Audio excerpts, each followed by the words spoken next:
Oh, am I live? Am I live? What is going on? What is going on? Am I already live? Oh my god, must have been live for like 30 seconds. I think I have a echo going somewhere. Hang on. Sorry. Sorry if I was looking confused for a minute. I'm navigating like 15 different things right now. Sorry about that, guys. I didn't realize I was live. Oh my god. I'm here. I made it. All right, guys, we have something very special tonight. We just did a double header. We did our first happy hour. And now we have that is not exactly the window I want. This is the one that I want. We have Spy Stream tonight, ladies and gentlemen. I don't know why they scheduled this Zoom. Now, I can confirm they actually have the Zoom up and running right now. They have it up and running right now. I just logged into it. I had to log out because it was too much sound. But this is the webinar. We're going to log into it again in a second that we're going to be watching tonight. It is called Why is Critical Race Theory Critical, and where does the counseling profession go from here? And the description of this is racism is a polarizing social and political topic in the United States, according to the Centers of Disease Control and Prevention. Racism is a system consisting of structures, policies, practices, and norms that assigns values and determines opportunity based on the way people look or the color of their skin. The system unjustly gives a group of people privilege while oppressing other groups due to the normalized nature of racism and overt/covert prejudice. The discussion of CRT is necessary for counseling professionals. And participants will learn the history of CRT and how to become more relevant in the counseling profession. Participants will engage in discussions related to their own experiences of racism. The presentation will conclude with participants outlining how the learned competencies and knowledge of CRT can be implemented in their own practice. This is going to be a doozy, folks. It's going to be a good spy stream. So we're going to log on to their Zoom in just 1 second. I just wanted to let you know that I have a book coming out 1 month from tomorrow. While we're on Spy Stream, and this is a live presentation, guys. We are infiltrating this presentation. I had to sign up with a fake account and everything. I just want to let you know that I do have a book coming out at the end of April, on April 26th, to be exact, called Actively Unwoke, the ultimate guide for fighting back against woke insanity in your life. You can pre-order that book right now on Amazon and a bunch of other places as well. You can pre-order the hardcover version. You can pre-order the Kindle version. You can pre-order the audiobook version as well. That way it'll all be delivered to your door on April 26th when the book comes out. I'm really proud of this book. I broke down the woke ideology. I explained it in plain English in a way that anyone can understand. I gave you actionable tips and strategies for fighting back. I provided case studies of people who have come before you, real people in the real world just like you. I provided tips on what to do if you're canceled. I provided tips on what to do to manage your stress. It is an all-encompassing guidebook of how to fight back against woke insanity in your life. There will be autographed copies. There will actually be autographed copies available as well. I will let you know as soon as they are available. They're not yet. But this is going to be coming out in 1 month. So I would love it if you guys could pre-order the book for me. That would really help me out. And I would also love it if you could support the work I'm doing by becoming a member of my Locals community. Locals is the best place on the internet. You get all sorts of exclusive features and perks when you become a member in my Locals. I absolutely think it's the best. You can join at kibi.locals.com/support for $5 a month. You can join for one more day only at $45 for the year, which gives you 3 months for free. It's going back up to $50 on Sunday. And you can make a one-time gift as well. I greatly appreciate it, guys. I cannot do this work without my local supporters. I would really, really love it if I could get 100 new supporters by my birthday, which is April 12th. It would be the best birthday present in the world. So if you've been thinking about joining my Locals, now is the time to do it. I spend 6 to 8 hours every single week on private, unrecorded Zoom calls with my Locals where I dish the tea, I share the gossip, and we generally help and support one another. So it would really be great if you could help me out and either pre-order the book or join Locals or mount that like button or subscribe to the channel. I pissed off a lot of Christian conservatives today, so I got some unsubscribes. Not really that many, like a couple dozen. It really wasn't that big of a deal. But please make sure you're subscribed to the channel if you're not already. That way you always know when we're going to be doing Spy Stream, because we're going to be doing a lot more of this. Yes, Julie, there is a Kindle edition for the book. There is also going to be an audio version of the book. I'm not reading it, thank God. I can't imagine anything more awkward than reading my own book, but those will be available as well. Brent is spreading fake news. He says, last time I was in a Zoom call, it was 3 hours of Carlin fat shaming everyone. Fake news, Brent. Fake news. All right, guys, let me get logged into this Zoom call so that we can get the sound going. I'm gonna log in. I logged back out quickly because, you know, let me log back in. We can get all set up.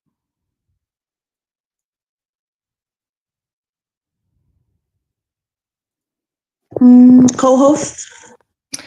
I'm not sure. I thought we were all considered just because we all logged in, I think, under your name. So I'm not sure if it automatically assigned us. Guys. Can you hear the sound? Hi, Shanae. You should be able to, if you click on each of them, create co-host for them. I'm still in the process of also admitting people from the waiting room. Give me one moment.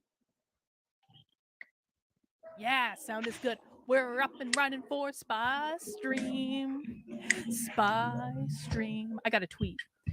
Spread the news about Spy Stream, guys. Let everyone know that we're up and running, please.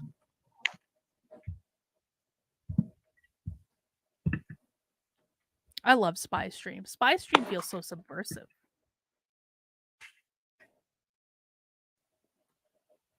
I mean, we're really sharing their message with the world. They should really be thanking us. They should be thanking us more than anything. We're spreading their message to more people than they have on their stream. Really? I feel like they should be grateful. Mount that like button if you feel like they should be grateful too.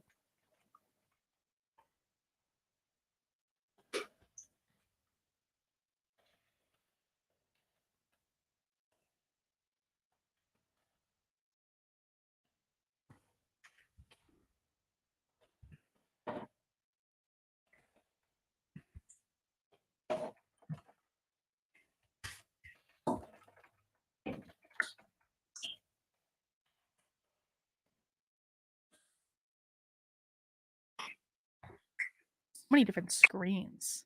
Well, the message is terrible, but then we have Spy Stream and we rip it apart on the fly. We rip it apart on the fly. This is part of why this is fun.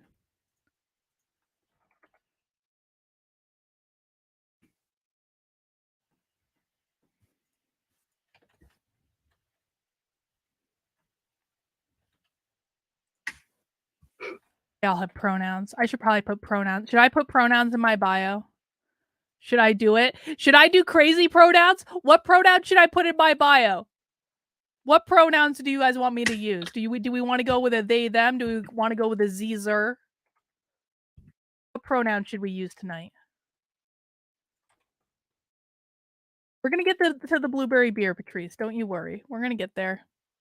I'm not going to do it, they. That would give it away. We have to be stealthy, guys. No, we're not going to do master and god. Oh my god. You guys are going to get me found out. You're going to get me found out. I should do she, her. Okay.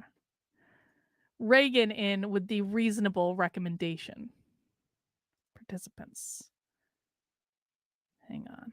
Mine should be, oh, well, where the fuck am I? Oh, there I am. Rename. Whitney Casey. That's my secret name. That's my secret name that I sometimes use for things. Don't get too cocky about it, though. I go by other names, too. We're going to go she, her. Just to keep it simple. Jay says bun self. No.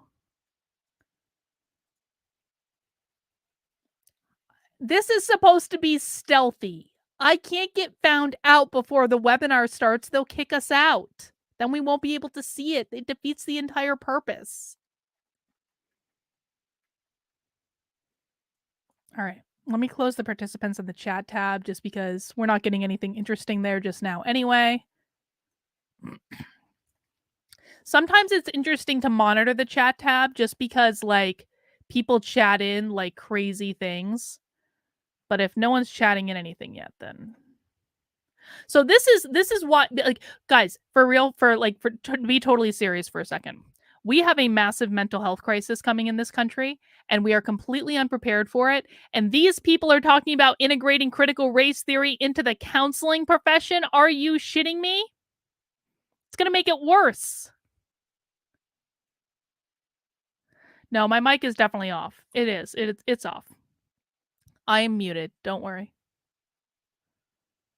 Should be getting started any second here. Guys, thank you for joining me for Spy Stream on a Friday night. I know it's not the most inconvenient time, but when we do Spy Stream, we are at their whim of when they want to schedule it.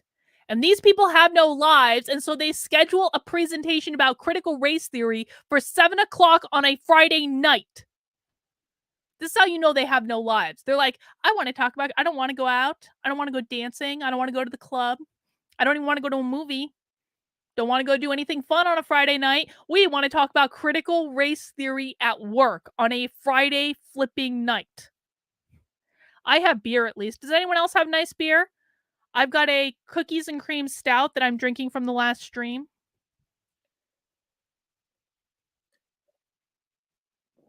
It is delightful.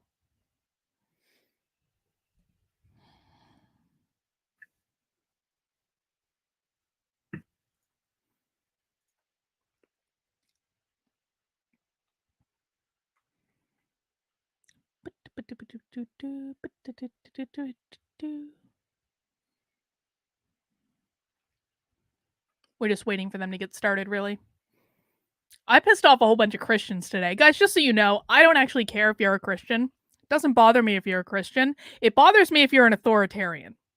Authoritarians it's not the same thing. There are Christian conservative authoritarians. Those are the people who bother me. If you're just a normal Christian, we're cool.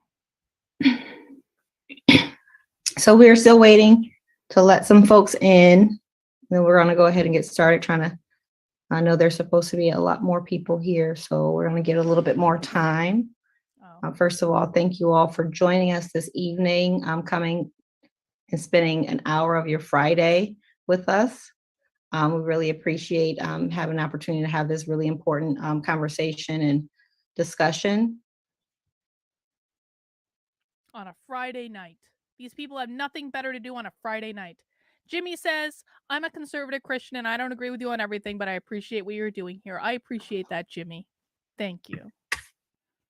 Oh yeah, those who say that all disagree about the Reuben thing. This is the thing. It's like, man, if you can't be happy for someone having kids, I just don't even know. I don't even know. Anyway, all authoritarians suck. I don't care if they're on the left, the right, the center, up, down, backwards, forwards, front ways, back ways, whatever, diagonal. I don't give a fuck. All authoritarians suck. Oh, you want to do bingo? Okay, let me put bingo in the chat. Sorry about that. Hang on, I'll get bingo up. You guys want to play Unwoke Bingo? I'm putting it into the chat on YouTube right now.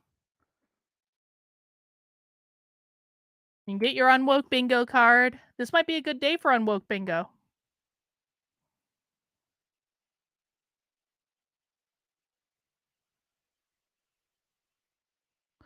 Yeah, if you were playing bingo on the last stream, you can carry over your card if you haven't deleted it already. Carry over your card. Extra bonus squares for attending the double header.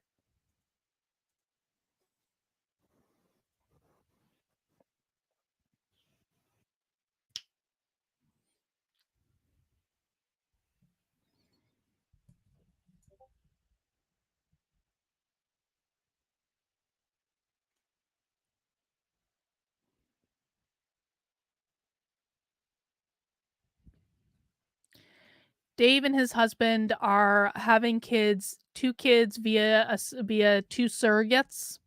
The kids one is biologically Dave's, one is biologically his husband's, and they are both genetically related to each other. And conservative Christians are having some feelings about this, and they are refusing to congratulate him. And I don't mind if you have feelings about it. I do mind when you refuse to congratulate someone on starting a family. That just doesn't seem like Christ's love to me. It really bothers me. And that's why. And it's just like authoritarian. It's like If you won't congratulate someone on a happy moment in their lives, man, that's not Christ's love. I'm sorry. Jesus did not die on the cross to protect you from having to congratulate your gay friends. That's how I feel about it.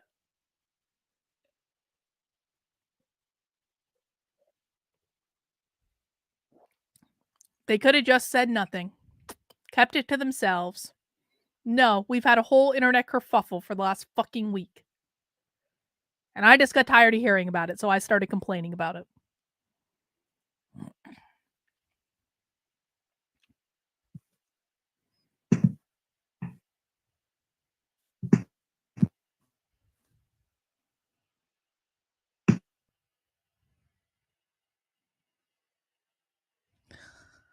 There's no hate like Christian love. I love that, Twin Tails. I love that. I also, quite frankly, since I've had a few drinks, you're just gonna have to, I'm a little bit looser tonight, come on. I just don't understand why, like, Christians who understand why this is a bad look. It is a bad look to say, we're not going to congratulate you on having kids. I don't understand why Christians don't, like, speak up and be like, you guys are making us all look crazy. I just don't understand that. Like, either congratulate them, you can disagree with them and still congratulate them. Or just don't say anything and don't make everyone else look bad. Like, there are viable options here. You don't have to do a whole virtue signal over the fact that you don't like what they're doing. And I do believe it's a virtue signal. I know this is not the topic of the webinar. We're just chatting right now because we're waiting for the webinar to start. But it is a virtue signal. It's like a Christian virtue signal.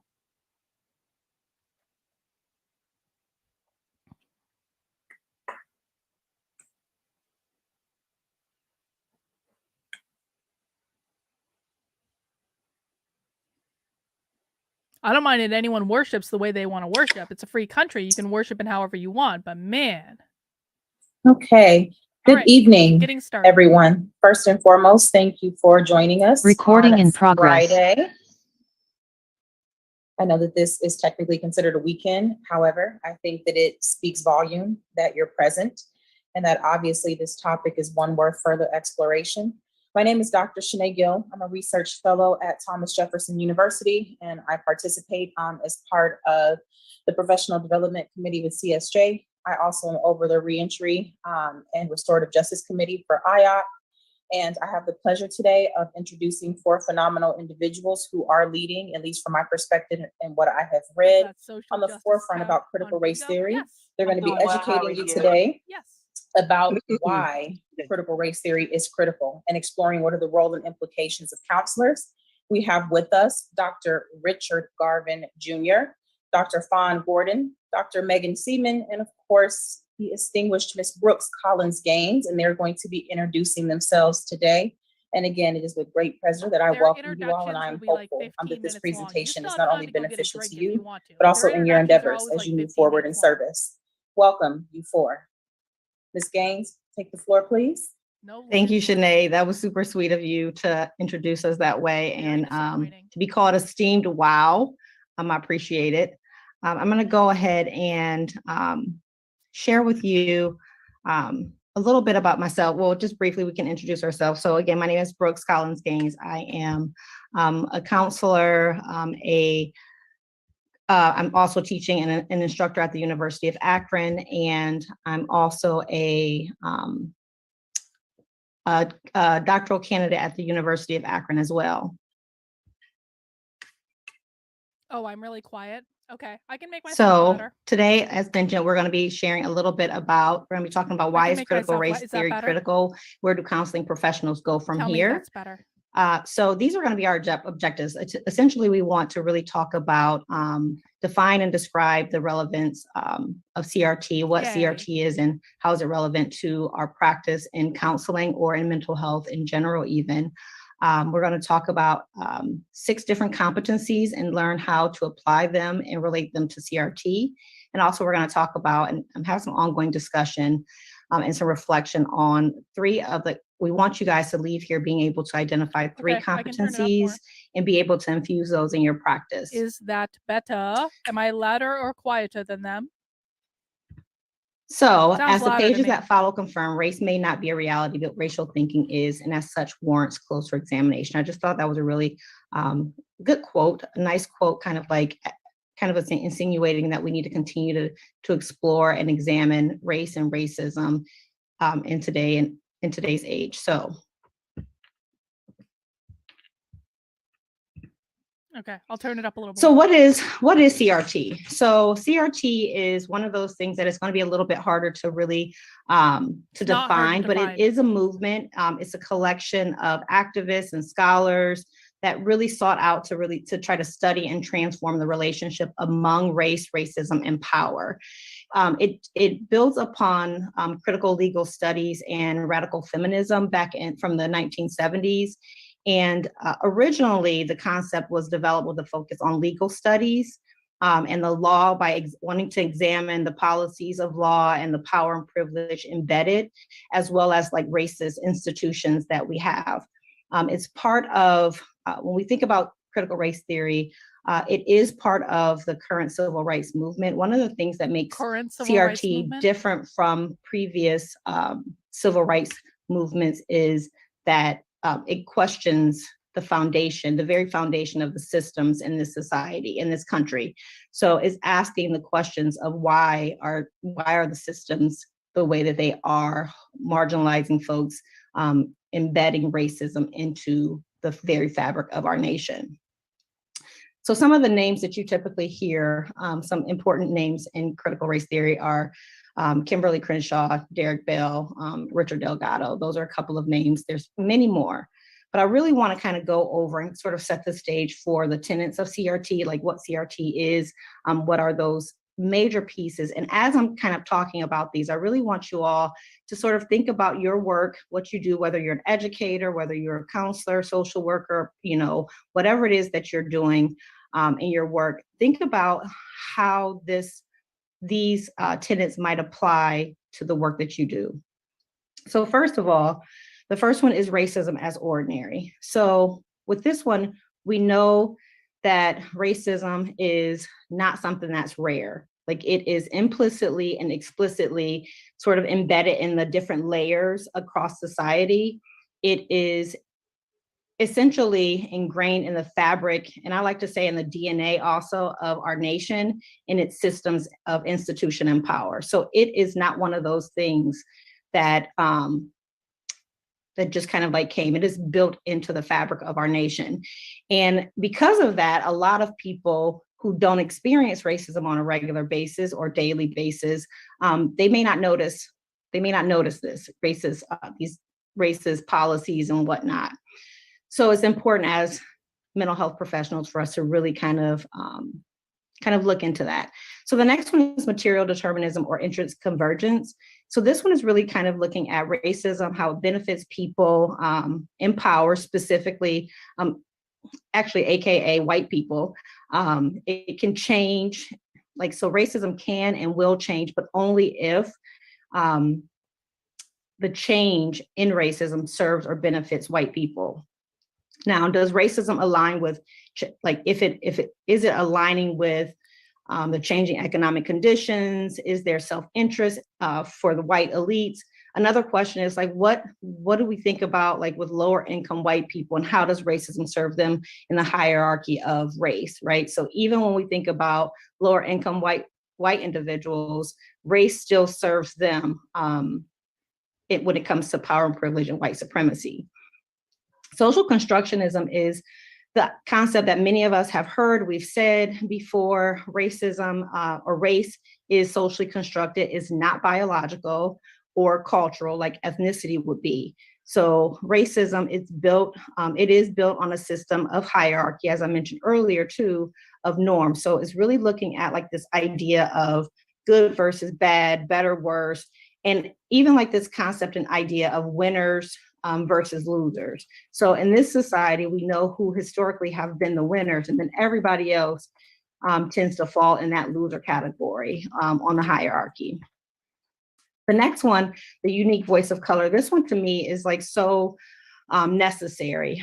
So when we think about the unique voices of color, it also is sort of the idea of storytelling. So this is like when we want to really include the voice of people of color and honoring and hearing their perceptions and the perceptions of like real people who are experiencing real things in order to be able to make progress towards social justice and racial equity.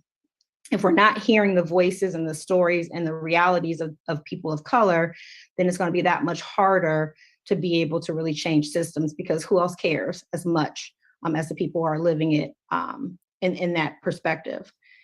Also, the ways that we need to hear these voices, we really want to think about places like research, right? So who's doing the research? What is the research about? So we want to hear those stories in research. We want to hear those stories in our those voices in our education systems, in our history, in business and finances, and then even in politics and law. And when I think about that one, I just have to say, yay, Ketanji Brown Jackson. I'm so excited. This is like a huge, huge time in history. So I had to just give her a quick shout out, because I think that is a voice that we are experiencing and we are going to have on the Supreme Court justice or on the Supreme Court as it relates to even like law. And then also differential racialization. So this one particularly specifically focuses on the ways in which like the dominant society, again, AKA white people, racialize different groups at different times in history or even currently. So, but it's only with marginalized groups. So we're not racializing white people. So it also depends on the needs of those in power. So we're going to be racializing these individuals at times or whenever we need to, because it serves us well. So for instance, in history, there have been times where Mexicans or Japanese individuals were needed for agriculture, whereas, that might have been a time where Blacks or African Americans were not needed for certain things. So they may have been a little bit less racialized differently. And even the idea from a different perspective, I was thinking about like with COVID and 9/11. So let's think about how Asian Americans or Asian individuals have been severely racialized and discriminated against differently during this time with COVID-19. And then even like 9/11, we experienced and we saw Middle Eastern individuals, Muslims, largely racialized as well. Then the last one is like intersectionality or non-essentialism. Intersectionality, that concept has become like really major in our field. We're looking at it, we're seeing it, we're exploring it. Intersectionality is essentially like the intersection of multiple identities. Such as like a white Jewish woman or who's bisexual, or a Hispanic immigrant who happens to also be Black. So these are multiple racial or different identities, often looking at marginalized identities where, gender, race, ethnicity, socioeconomic status, ability status, all of those different things. And also when it comes to non-essentialism, like really kind of looking at the physical traits of an individual doesn't necessarily determine deeper underlying like commonalities among a particular group. So just because you have a Black person who may be Christian, it doesn't mean that this individual has the same experiences as another Black Christian person. So not all Black Hispanics, for instance, can speak for the other.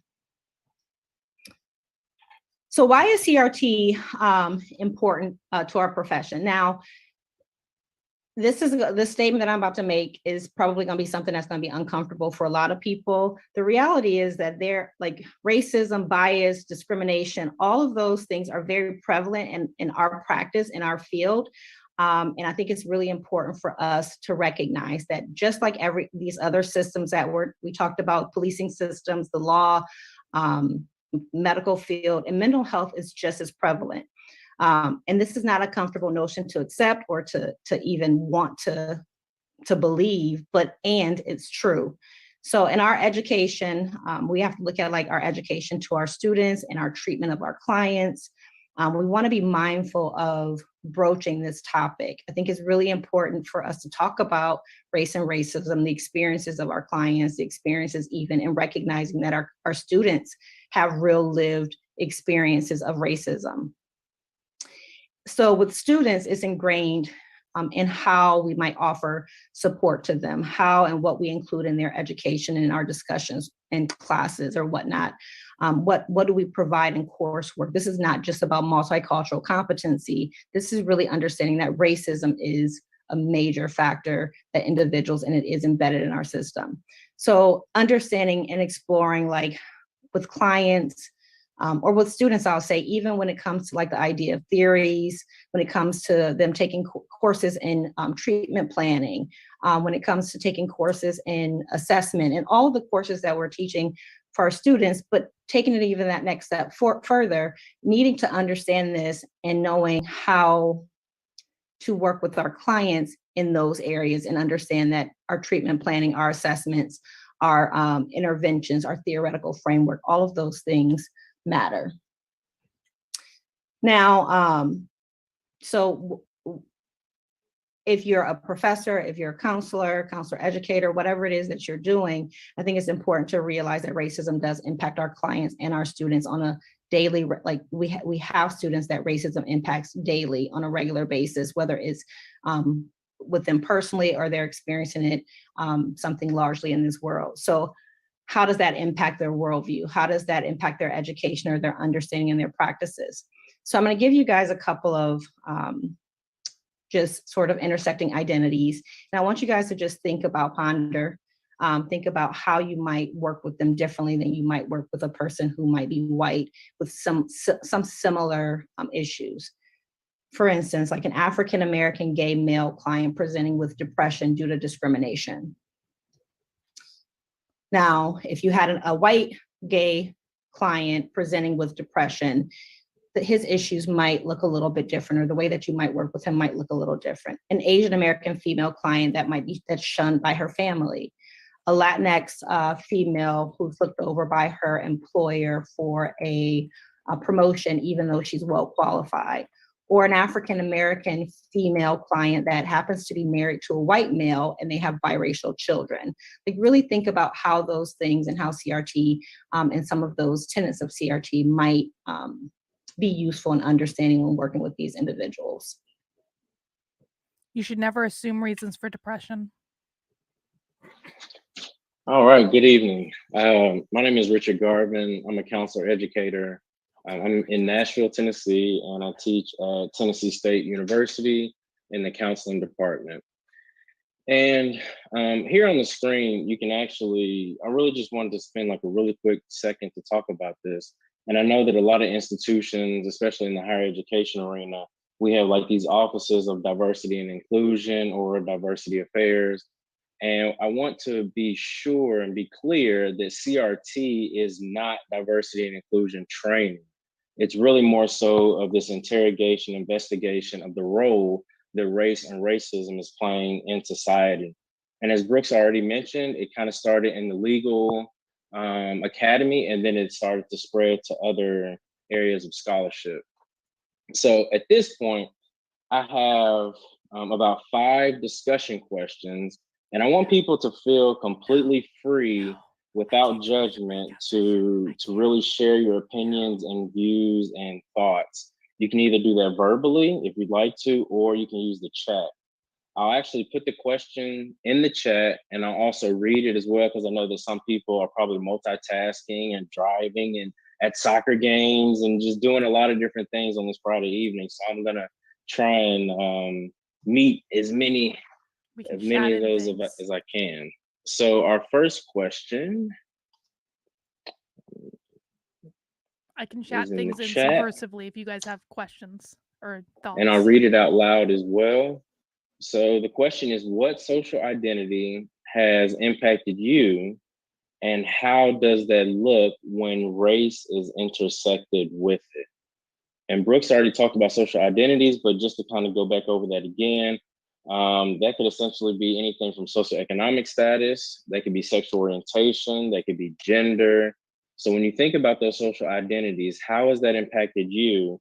And then when you add that extra layer there as far as race, like what would that look like? What does that look like?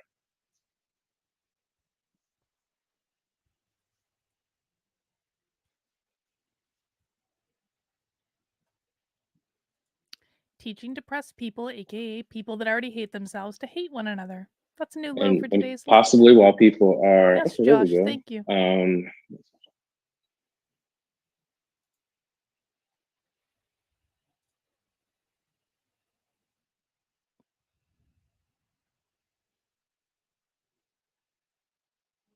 So this person's chatting in the social Absolutely. identity that has impacted me Absolutely, as a Brett, I could see socioeconomic that. status is a white educated male. Everyone assumes that I should not be in the financial I'll share situation just I'm a currently in. short story. Sometimes I take my kids out. I have 2 kids, one is 8 and the other is 4, boy and girl. And sometimes I take them out just to kind of give my wife a break. And sometimes when I'm out, people will kind of just stop me and say things like, you know, oh, so Black people do take care of their kids, or you're a great father. And Oh, I don't know, that could bullshit. be layered, that could be microaggressions. That's a very layered kind of statement, Bullshit. I right? don't believe But then when anyone I says kind of that. think about that in the intersection of like race, as well as this role of being a father and what that looks like in society, right? So when you start to think about all those things, because then it could be thought of like, would you say that to a white man that's like out taking care of his kids? I don't know. It's just a thought. But I'm just trying to get the conversation started. No one said that. He made that up. I'm sorry. He made it up. I want receipts. Absolutely. So in the chat, we have people talking about socioeconomic status. We're also talking about the role of working at a conservative Christian school. Absolutely.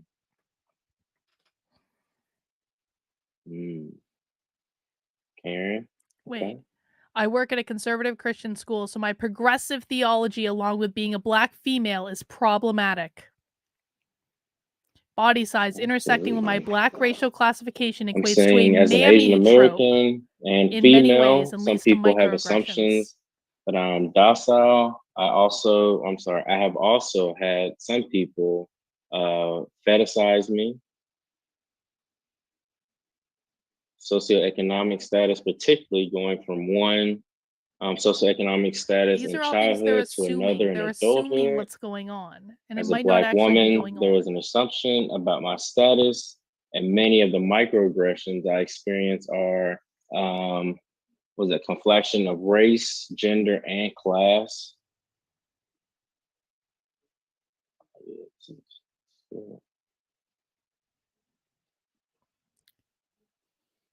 And from Tara, the social identity that has impacted me is being a white woman who must assume I am a certain social status, right? But then their minds change and attitudes when they see my children are biracial, which is sad and it's kind of leaving me. It causes me to feel isolated. I should know I am in a racially divided area. Absolutely. Absolutely. So when we start to look at the intersection of some of our social identities, as well as how race can impact those things, I think it's really important that we explore those. So then that kind of really just makes me want to think about our second question, which, because I think this kind of ties right into what I'm seeing in the chat here.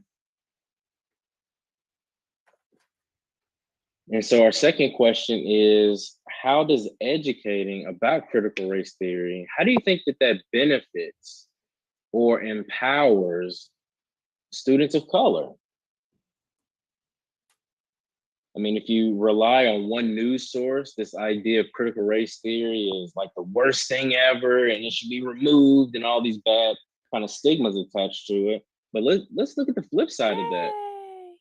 Perhaps, how do you think that empowers students of color as opposed to removing it? What about, do you think it empowers? Do you think that it benefits students of color? If they mention Chris Rufo's name, you all get a free bingo square. Absolutely, giving them a voice. That's the rule. There's no prize. Find their voice. validation of experiences.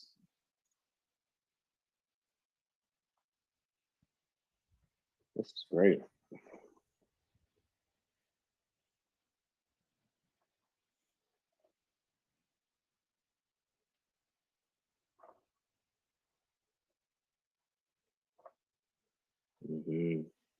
Rebecca, I like that.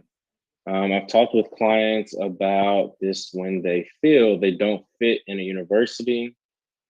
It's really validating for them. Absolutely.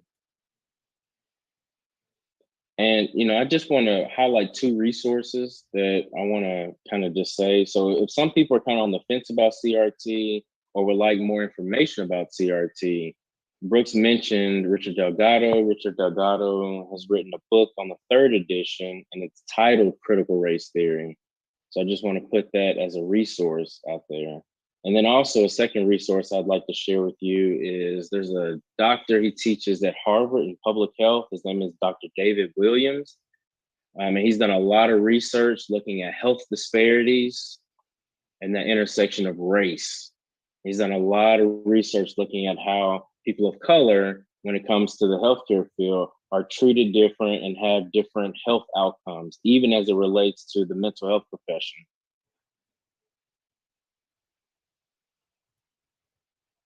Opens up for space for deeper conversation, trust systems. Absolutely. I'm seeing this theme of empowerment, embraces, greater sense of Black joy.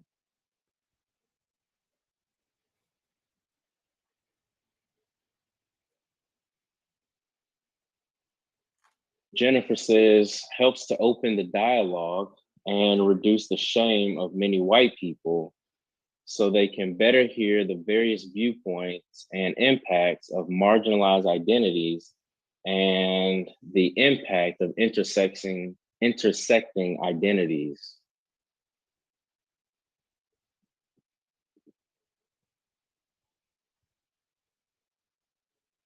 Dr. David Williams, absolutely.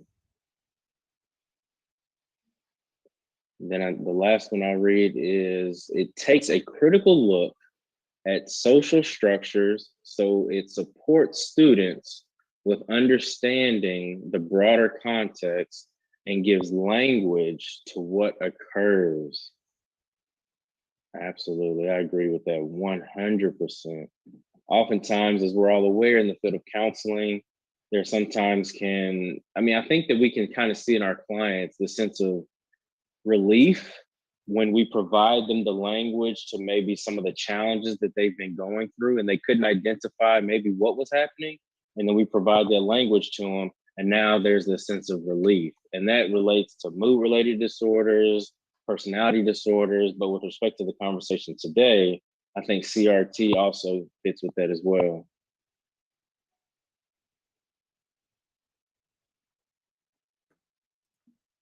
So we'll transition to our 3rd question.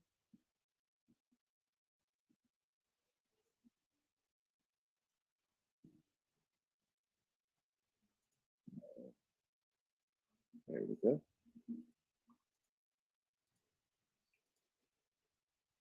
So the 3rd question is, what ways can you embrace your role in mitigating, disrupting, and dismantling systemic oppression?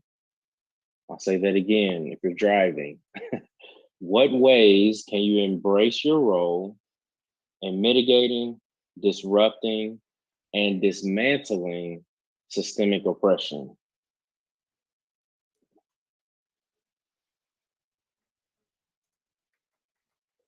That is a good question for them. Maybe I'll ask that later. I'll ask that at the end. Is there empirical evidence CRT is more effective than conventional counseling? I'm gonna write that down. This is such a great question, Dr. Garvin, because it really does force us to kind of like stop and think about what can I do specifically in my real life, in my professional life, in my personal life, to start to make a change. Because we can't change a system unless every person is a part of changing, doing something.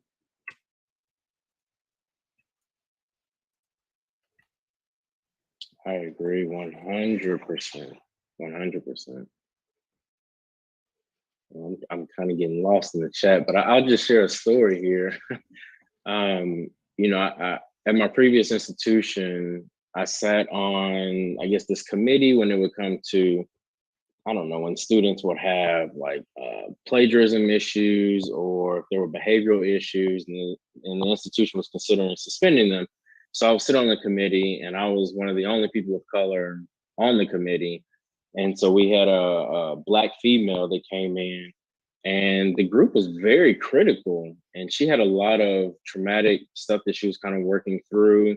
And she had some other issues as well, but just having that voice once she left the room, just being able to hear how everyone was interpreting the situation, I was able to have a different voice. And I was able to advocate for the student to stay at the school because they were really considering suspending the young lady. So I think just being able to use our voice is so critical in different rooms, whether the room looks like us or it doesn't. Oh, someone's not muted. Brave and unapologetic, pushing for collective change.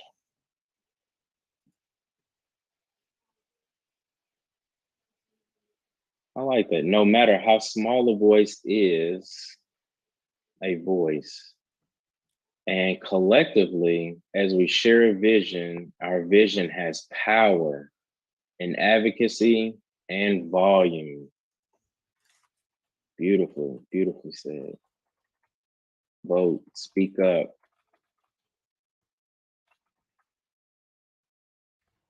Not having fear of the possible consequences. Absolutely. Dr. Murphy, I would say being unapologetic. Not having fear of the consequences, standing up, calling out, speaking truth. Increase access for mental health. Absolutely.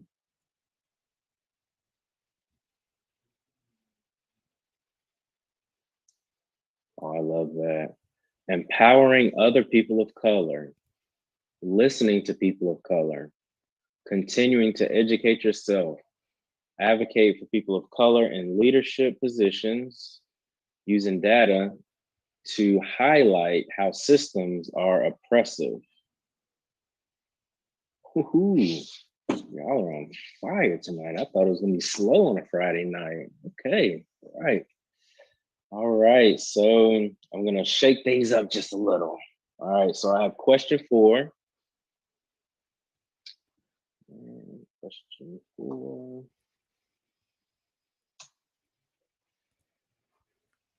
So one of the previous questions was essentially, how does it empower people of color? And now we're gonna transition to question 4. How does educating about critical race theory benefit white students and educators, white students and white educators? How does educating about critical race theory This is going to go way benefit longer white than an hour, students which is what they scheduled and it for. educators? But that's okay. We've got all night. So how does educating about CRT benefit white students and educators is the question.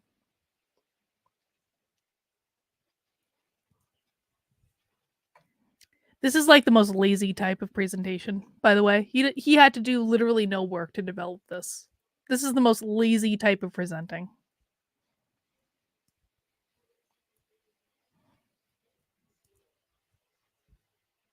It's not a race thing. That's a fact thing. Ooh, I love it, Brittany. It spurs us to embrace those roles we talked about in question 3. Helps us to walk the walk instead of just the talk. Ooh, that's a tweetable. I see. I don't know how many characters you get in Twitter, fragility. but that's tweetable. Oh, you're getting some attention on Twitter right now, my friend. Challenges white fragility. I'm sorry, fragility, and encourages further exploration of inherent privilege in the system. Provides context to people's experiences.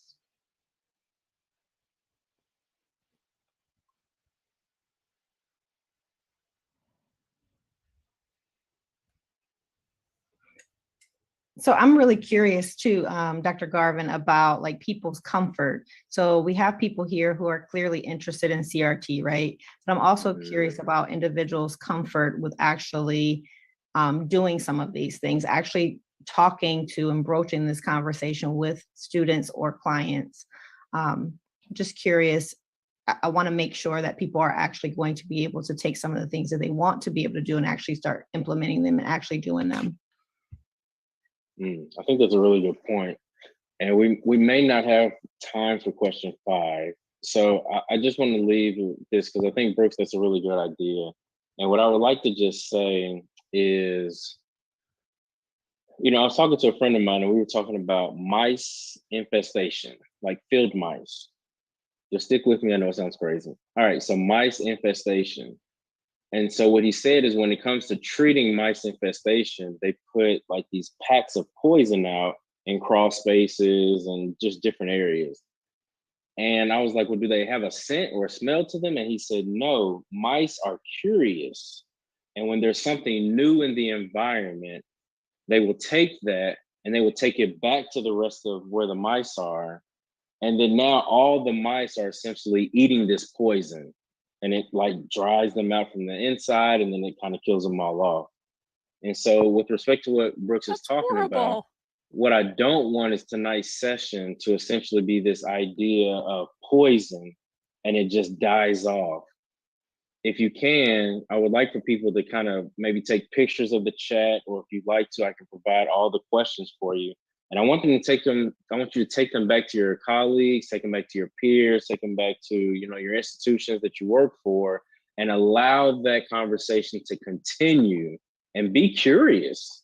Be curious about what role you and your peers can do to really further this idea of CRT. He did just compare white people to rats.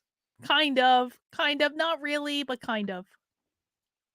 Good evening, everyone. I'm Fawn. Thank you, Dr. Garvin and Brooks, for setting the stage. I think you did an excellent job conceptualizing the race and critical theory. So I appreciate you both for also touching on intersectionality. So a lot of this is going to be a little bit of reiteration, but essentially when we're thinking about CRT as it applies to intersectionality, we are not just looking at, again, the way that those varying identities experience the interplay between power and privilege, but we're also looking at the way that race then has an impact on those other various identities a person might hold.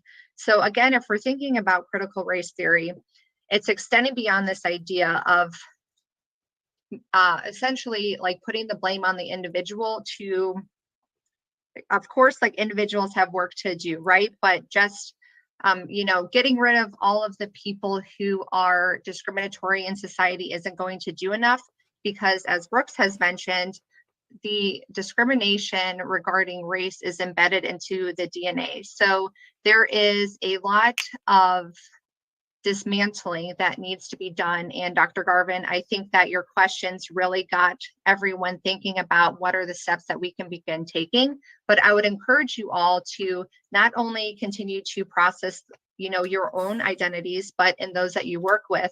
And specifically, how does race then make or bring another layer of complexity? So even extending beyond this idea of, intersectionality, we can talk about, another idea about this multicultural complexity, right? So not just looking at the identities in the current moment, but what are the social, political, historical contexts of those identities? And how can we, and I'm a counselor educator and also counselor.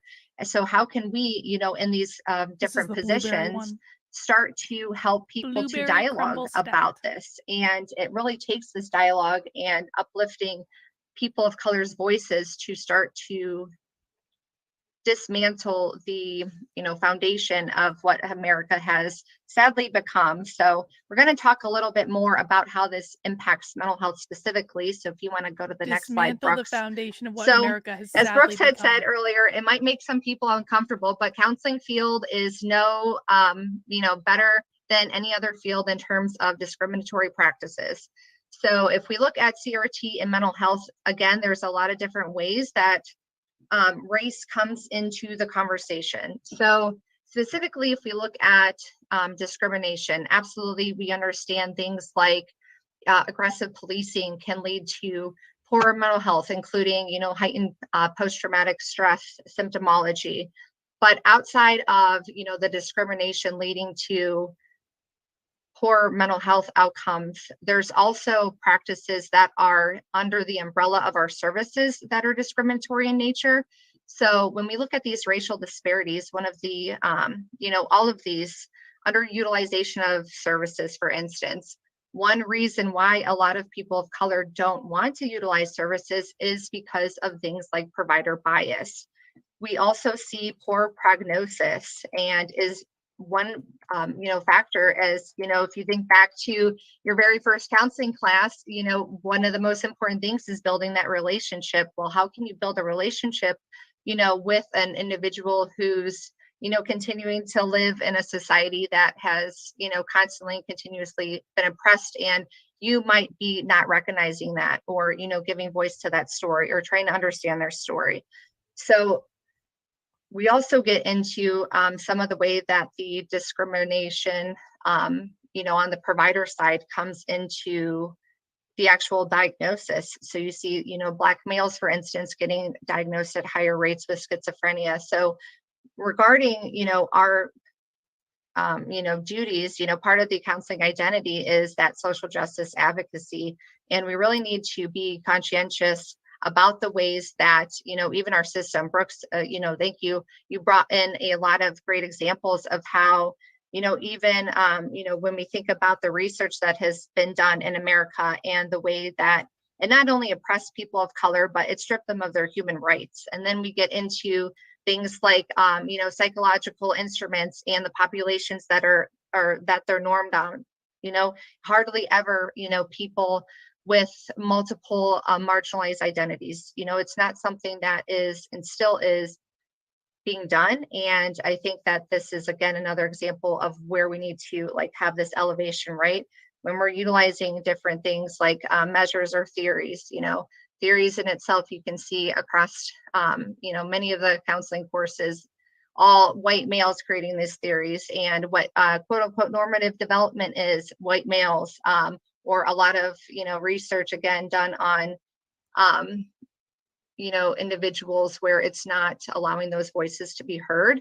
So I would just, again, encourage you all to start to think about all of the different layers, because, again, it is very complex, and it really comes down to, we have to move even beyond challenging individuals' thinking. We have to also challenge the system. So with that, I'm going to pass it over to Dr. Seaman, so she can start to highlight some of the ways that we can develop some competencies in order to. It's all about dismantling the system. Thank you, Fawn, and thank you, Brooks and Richard, Another for white lady. Yay. Setting up the stage of what we have to deal with, and how we now get to move forward. And I'm Dr. Megan Seaman, and I am a professor at Ursuline College. And I, when we think about competencies, we've, as counselors, therapists, and as counselor educators, we follow standards of practice, we follow ethics, and we follow our multicultural competencies. We all learn about those. Constantine and his colleagues talk about, or her colleagues talk about what those multicultural competencies are, like how we define that. And they define it as the counselor's possession of the appropriate levels of self-awareness, knowledge, and then the skills that we do to pass on that knowledge. So when we're talking about on a broader umbrella, what this self-awareness is about, it's about interrogating our own attitudes, our beliefs, our values, what we think regarding race, ethnicity, culture, certainly other things like membership in certain cultural groups, or our own cultural privilege and our own discrimination and oppressions that we put on people. So that's that aspect. When we talk about, or when they're asking us to consider the knowledge that we have, that's really engaging in information about our clients or the people we're working with and their worldviews and their histories of oppression and their histories of, of being marginalized and subjugated.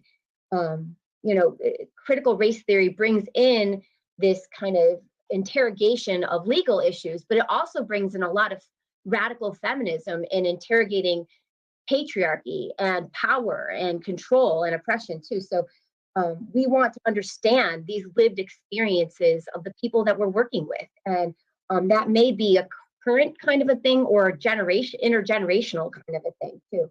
And then finally, the idea is that we then take this self-awareness, take this knowledge, and then we pass it on in an applied way through the skills that we use. And what we're looking to is not draw on these Eurocentric theories and best practices that we have learned along the way, but to interrogate that even and go to cultural understandings and cultural knowledge that is developed from indigenous groups, from culture-specific groups that help aid us. So that's the umbrella kind of statement at what we're looking at.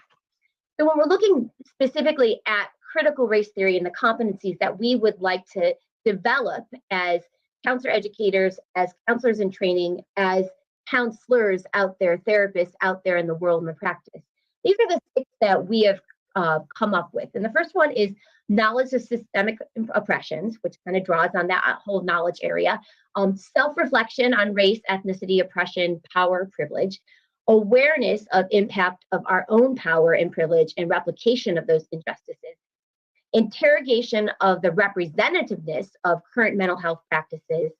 Learning and passing on indigenous models of health and healing. And then collaboration democratically to provide culturally relevant practices. So I'd like to take each one of these one at a time and say, okay, well, now we know this, but how do we actually apply it?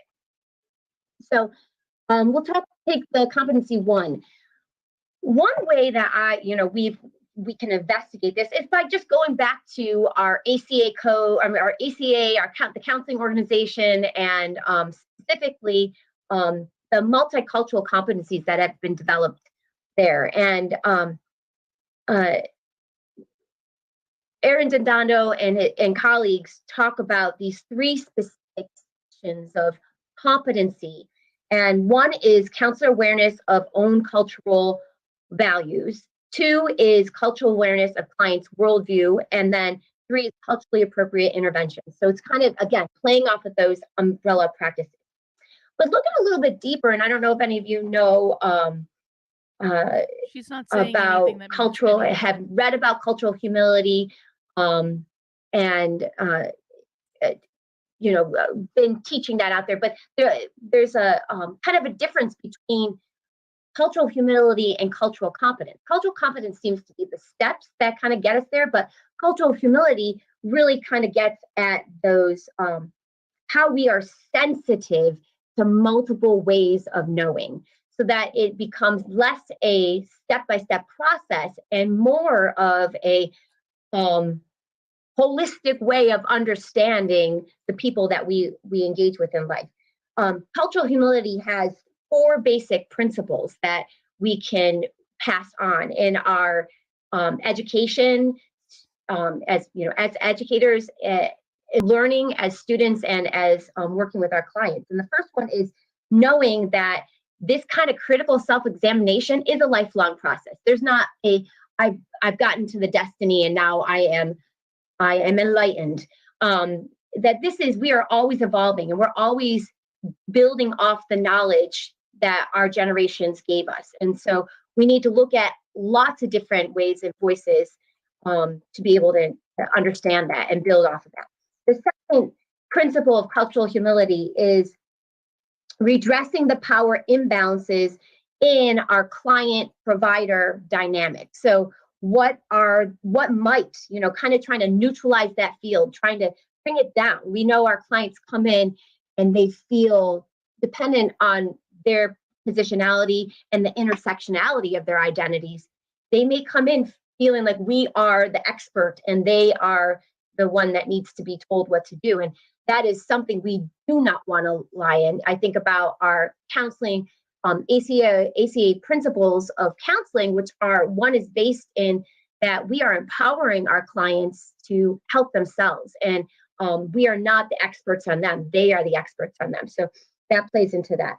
The third principle of cultural humility is developing mutually beneficial partnerships with communities on behalf of individuals and defined populations. So these are not meant to be us, or as counselor educators or as counselors going into communities and telling people what to do, or exerting our own power and privilege, but rather listening, going in and helping people, or helping ourselves to understand what the issues are, what are things that are going on. This is not any different And than then the any fourth other principle counseling is relationship.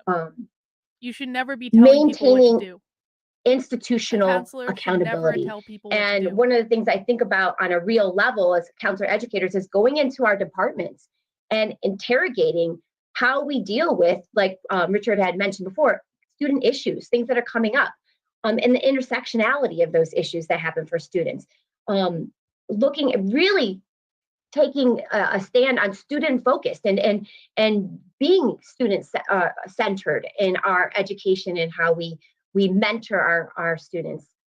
From a counseling standpoint, I think that means that going into the places we work, our community centers, our private practices, and interrogating some of the policies and how we bring people in and the resources we provide. So that is a little bit about competency one, trying to foster this knowledge of systemic racism on a real level. The second competency here, all about reflecting, doing a kind of reflection on what's out there, what is the system. There's a number of books that I have mentioned here. Post-traumatic slave syndrome is one of the publications that we teach in our social and cultural issues course at Ursuline College. And it is, if anybody has read it, or if you haven't read it, it's a book about how the past, our past histories, is still influencing the present for our Black and African American clients and our students and our colleagues, and how slavery has been causing certainly a mindful and psychological impact, but even on a physical and spiritual level, there seems to be this pervasive and repeated kind of oppression that seems to be maintained. So it really starts to question that. My Grandmother's Hands is another book that is also interrogating what we think is just a cognitive kind of thing, but it's really getting at the somatic and embedded nature of oppression and how that is passed on. And so that offers actually some neuroscience and somatic ways to deal with this cultural oppressions. And finally, a book that we take our students on service trips. We built some sisterhoods with a number of people around the world, and one group we work with out in South Dakota is the Lakota people on the Cheyenne River Reservation. And she just argued that slavery book, is still having a psychological James impact Wilson, today. That's what she just argued. It's a fantastic story that brings in voices She's arguing that people who were indigenous never people slaves here on our land are still impacted by the oral psychological tradition stress of slavery. that also is coupled with traditional ways of understanding history. So these are, again, ways that we start reflecting on the status quo that we've learned. Holy shit. And we can move forward. All right. So the third is this understanding that our own personal self-reflection on the impact of our prejudice and the perpetuation of injustices. A former colleague, a current colleague, but a former supervisor of mine, Clay Rowell, who is a professor at Georgia, University of North Georgia, he created this basically assessment, a self-assessment called the Scripted Prejudice Awareness Narrative Strategy, spans personal autobiography. And what he did was to offer a way for supervisees, either counselors who were looking to get independent licensure or counselors in training, to start critically examining their own way of coming to know, their own way of knowing, especially from that kind of feminist point of view. So there's 3 different sections of this. One that asks about early recollections. The second is social influences, and the third are cultural and current self-understandings. And some questions are, for instance, very similar to what those questions that Richard had offered earlier, like describe the influential people in your childhood and include as many details as possible. A second question might be, how did your ethnic, religious, cultural, familial, financial, all of the different ways we can be, how did that influence your childhood? And then a third question is, describe early memories where you felt different or ridiculed or discriminated against or alone. And so we're starting to get these early ideas, asking people how to relate to that. So that's a way to start this conversation about how has this impacted me and how am I perpetuating these things. Service learning programs, Constantine and colleagues talk about how this is so beneficial to foster our educators, our students, our counselors to go out of their comfort zones and go and see and immerse themselves in experiences. Like I said, we bring our students to these sister groups around the world. One is a couple groups in Nepal. We've been there going on 4 times. We built a sisterhood there, and we work with them and we learn and we engage and we are seen and we are seeing. And it is a life-changing experience in how we start to look and see other ways of knowing and being and understanding life. All right, so we'll move forward to competency 5 and 6, and we're moving forward even more. So other things, one of the things that Brooks and Richard had talked about earlier is interrogating some of the ways we've come to know. And especially as counselors, you're all trained in a program, or you might be being trained right now.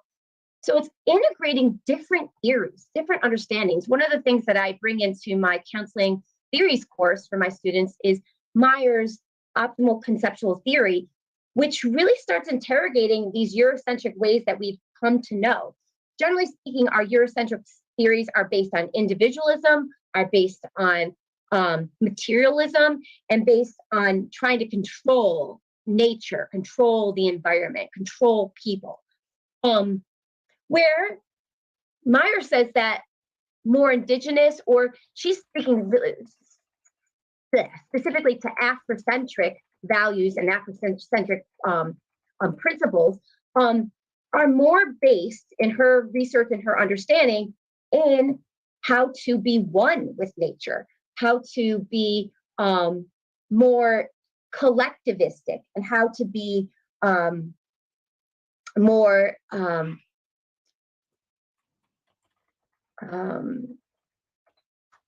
spiritual. And so it's really starting to think about what we are teaching our students and how, and these theoretical ways of understanding psychopathology and illness and why people have presenting concerns. And finally, I'd like to say that collaboration seems to be key, that we're not just looking within our own field, but we're looking outside our field. We're looking to examine what's happening in school settings, what's happening in a greater ecological setting, our macro systems, and collaborating with those groups to interrogate a whole system that goes from micro to macro. And we can move on to the next. So here, where do we go from here? These are the 4 ways we've come to understand what we can do as counselor educators, as counseling students, and as counselors. And the first is to educate, is to pass on the knowledge that you're learning today, to get curious about where you want to go and learn more from what we've presented today, to be able to interrogate these Eurocentric and white supremacist ways of thinking that have infiltrated the things that we take for granted, the status quo. The second then is to challenge what we think is status quo, be able to come to think critically about privilege and about power and about oppression and control. That is also in interrogating our own ways of knowing and our own limitations and where we start to feel those edgy qualities where we don't want to, we maybe feel defensive. And then finally, being able to dive in and connect with other authors, with other researchers, with other readings and books to be able to advocate for new ways of thinking, for more inclusive practices, and certainly equitable policy. Thank you, everyone. She's such a good white liberal, isn't she? She's such a good white liberal. All right, to wrap us up, I want you all to consider the competencies that Dr. Seaman had provided. And you can consider your own counseling identity. I'm really excited to see how much everybody has been engaged in the chat, or you can also look at some of the prompts provided, but think about the ways that you can start to apply these competencies. And I really appreciate the thoughtful discussion. I feel like an hour is like 10 minutes and we all need to like have a workshop weekend or week. Thank you all. Is that it? Oh, they have some books. Thank you all again for the phenomenal presentation. I think to say esteemed is an understatement. That applies to your entire team. Everyone, before you log out, please ensure that if you are wanting to receive continued education credits, that you complete the link that was included in the chat. And given that you all have registered, any additional content that their team has provided will be sent out via email. So we welcome you, hopefully, to our next presentation. And I hope you four also return for further dialogue about this topic.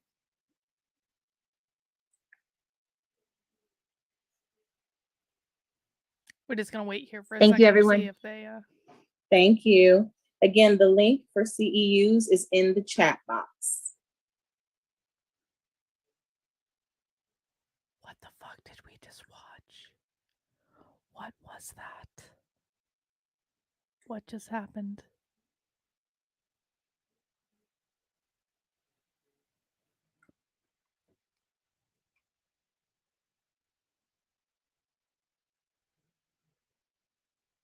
We're just going to hang out here for a second in case anything spicy happens.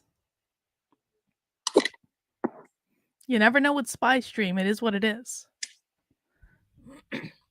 Ooh, someone put a resource on race to download in the chat. I'm going to download that.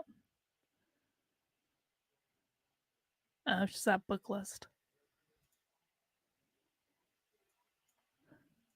What the fuck was that? Guys, what did you think of that? Please mount that like button if you like that I brought you this presentation on a Friday night. Even if you didn't like the presentation, it's not about the presentation. It's about the fact that we all get to spy. We're just going to hang out here for a second to see what's going on. That didn't even talk about counseling. I am honestly flabbergasted. This presentation, which is probably one of the most lazy presentations I've seen in my life, provided continuing education credits for counseling. Let's just wrap our heads around that. People got credit for what you guys all just sat through for the last hour. People got credit for that. I'm glad we got the chat. I want to go back and look through this later. They didn't even do a Q&A. Again, we thank you so much for attending our event. And at this time, we will begin removing folks from the room. Again, have a great time. Ooh, they're going to remove us from the room.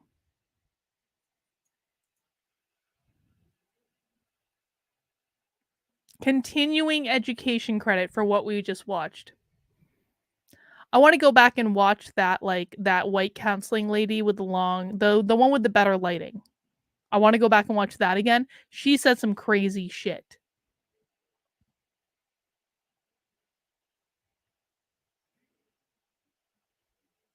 Are they just kicking out people one by one? What's going on right now?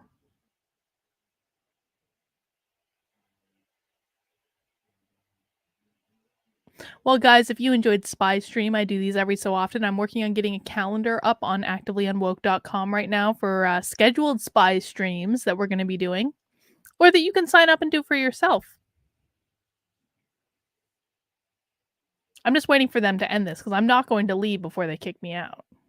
That's just not going to happen. I don't know what I'm going to miss. Recording stopped. Oh. Recording has stopped. We're just all hanging out right now in the room. We're just all hanging out, chilling in a Zoom room for no reason. Why are we still hanging out? What's going on? I feel like we're waiting for something.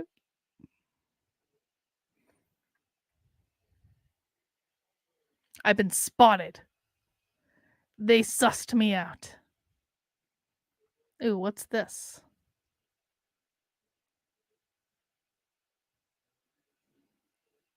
Why is this guy putting this in the chat? What is this about? I don't know if I want to download that. I don't know if I want to do that. Why are we all sitting around in a Zoom right now? I feel like the suspense is killing me. What's about? Oh, there it goes. Okay, we got kicked out. Okay, we got kicked out finally. All right, guys. Well, that was Spy Stream for tonight.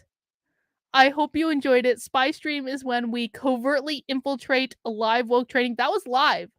I was trying to stifle my laughter, or frankly, my shock at some of the things that were said in that training, just because I wanted to let them talk. That definition of critical race theory that woman gave at the beginning, that was actually one of the more, well, let's just say honest definitions of critical race theory. Now, we all know that the definition of critical race theory is that critical race theory was an ideology that started in academia in the 1970s that says racism exists everywhere, in every person and everything and every interaction. And the job of the critical race theorist is to explore how, not if, how racism occurs in every circumstance, because racism is always assumed to have occurred. James Lindsay also defines it as the foundational belief that the foundational belief that racism is the fundamental organizing principle of society. So she actually got pretty close to that definition. I was impressed with that definition. I was like, you're really talking about how racist this ideology is. I got to give you points for that. I think that the winner of the presentation for me was that lady at the end who was talking about the competencies, because she said so much racist shit. She is like the consummate, like, liberal white lady that feels guilty about being white and has read White Fragility and How to Be an Anti-Racist one too many times. But you know what they didn't talk about? They didn't actually talk about counseling. They did not talk about counseling. Did anyone else notice this? We have counselors in the chat, I believe. They didn't talk about, this was supposed to be a webinar about critical race theory in counseling. And they didn't talk about counseling at all, even though they gave out continuing education credit for counseling. All they talked about was like, how do you guys feel about critical race theory? What do you think critical race theory does? What do you think it says? And to the question that AD asked earlier, they didn't even do a Q&A. I was all ready to go with AD's great question. AD asked earlier in the chat, he asked, is there empirical evidence that CRT is more effective than conventional counseling? No. The only, and correct me if I'm wrong, counselors in the chat, the only type of counseling that there is empirical evidence that it actually does work is cognitive behavioral therapy. That's the only that is the only type of counseling that there is actually evidence that it is effective, but certainly not critical race theory. And the thing of it is too, it was like the part that really pissed me off is the woman that said, an African-American male comes in with depression as a result of him being discriminated against. You never assume the reason for depression. Are you shitting me? Are you shitting me? Listen, the things that people tell you are the reason for their depression are never the reason. They're never the reason. I have a hard time believing that the reason that someone got depressed is that they were discriminated against on an ongoing basis. That's just not the way that depression works. I'm sorry. AD says critical race therapy. Oh God, AD, don't give them ideas. Don't say that out loud. Yes, they assumed that that racism was the reason that someone was depressed. Only if they were black. You notice that the Asian person, it wasn't assumed that racism was the reason that they were depressed. That is malpractice. If you are assuming that a black client coming in to your counseling space, the reason they are depressed is because of racism, I'm sorry, that's like malpractice. That's usually not real. And the fact that they advise that on a webinar about counseling, oh, God. God help me. God help me. Anyway, guys, we have reached the end of our doubleheader for tonight. We did happy hour on Actively Unwoke. We did spy stream on this channel. It is 8 o'clock on a Friday. I'm going to go enjoy the rest of my evening. I advise you to do that as well. So, guys, I usually take Saturdays off. I might post some clips tomorrow. There might be some clips on the channel. But I'm going to be taking tomorrow off, except for book club with my locals. Remember, in locals, we have, let me see if I have a screen up for book club. I don't think I do. We do. Oh, yes, I do. Okay, hang on. For my locals, tomorrow, book club is tomorrow at 3 p.m. So I will see you all for book club. We are discussing 2024, the great book by Dr. Howard Asher that he just wrote and just released about a month ago. And we're reading that for our book club. So I will see my locals tomorrow at 3 p.m. in the community, kb.locals.com. Now, if you haven't finished the book yet, or if you never read a word of it, I understand. That's just the way it goes sometimes. You're still welcome to attend book club. You're still welcome to come to book club if you haven't finished it yet, because you're going to get to talk to Howard, and that's always awesome. So Howard is going to join us for a great private, unrecorded discussion. If you would like to get access to that, head over to kb.locals.com, and you want to sign up for the supporter package at $5 a month, or through tomorrow only at $45 for the year, or you could give a one-time gift, whatever's clever. But I'm looking forward to seeing my locals tomorrow for book club at 3 p.m. And I will be back live on my main channel on Sunday at 5 p.m. Eastern time for Effed Up News. We do Effed Up News every Sunday, and then I go live on Monday, Tuesday, Wednesday, and Thursday. Actually, Thursday I'm going to be getting a tattoo, the next of 6 tattoo appointments. So I won't be going live on Thursday this week, maybe later in the day, but I will be going live on Monday, Tuesday, and Wednesday of this week, and we're going to have a great old time. All right, guys, thank you for spending some time with me tonight. Thank you for attending Spy Stream. Please mount that like button for me on the way out the door. Please subscribe to the channel if you are not already. And I will see my locals tomorrow, and I will see the rest of you on Sunday. Take care. We'll see you soon.